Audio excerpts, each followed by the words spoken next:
2014 నుంచి ఇప్పటిదాకా దేశవ్యాప్తంగా కేంద్ర సర్కార్ నుంచి ఒక రేషన్ కార్డు ఇవ్వలే ఆన్ రికార్డ్. రమ్మను, నేను అంటున్నా కదా, రాములవారి మీద ప్రమాణం చేయమని ఇచ్చినామని చెప్పి, లేకపోతే రాజ్యాంగం మీద చేయమనండి. ఎందుకు ఇట్లాంటి అబద్ధాలు? కేంద్ర మంత్రి స్థాయిలో ఉండి మీరు ఇట్లాంటి అబద్ధాలు ఆడి ఎవరిని ముంచుతారు? గణతంత్ర దినోత్సవం నిన్న 76 సంవత్సరాలు పూర్తి చేసుకున్నాం. గతంలో ఎప్పుడైనా ఇట్లాంటివి ఉన్నాయా? వేషధారాలు ఉన్నాయా? ప్రజల మధ్యలో ఎంతసేపు చిచ్చులు పెట్టేసేసి, అరే ఎక్కడ పోతున్నాం మనము?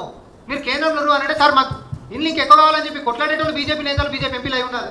కేంద్ర మంత్రుల స్థాయిలో ఉంటున్నప్పుడు ఈ రాష్ట్ర హక్కుల గురించి కొట్లాడాలి.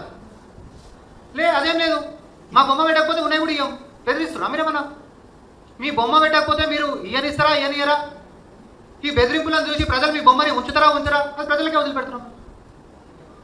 దయచేసి బూటకపు ప్రచారాలు బంద్ చేసి పని మీద పడి పనికొచ్చేటటువంటి పనులు, బీజేపీ ఎంపీలైనా కేంద్ర మంత్రులు ఇద్దరైనా రాష్ట్ర ప్రయోజనాల గురించి పోతున్నటువంటి అంశాలని దృష్టిలో పెట్టుకొని పనికిరానటువంటి విమర్శలని పక్కన పెట్టి ఈ రాష్ట్ర ప్రజల హితం కోసం, రాష్ట్ర ప్రజలకి మనం మాట ఇచ్చినాం, మన ప్రజలు బాగుపడతారు, ఇండ్లు వస్తే మన ప్రజలకు వస్తాయి, రేషన్ కార్డులు వస్తే మన ప్రజలకు వస్తాయి,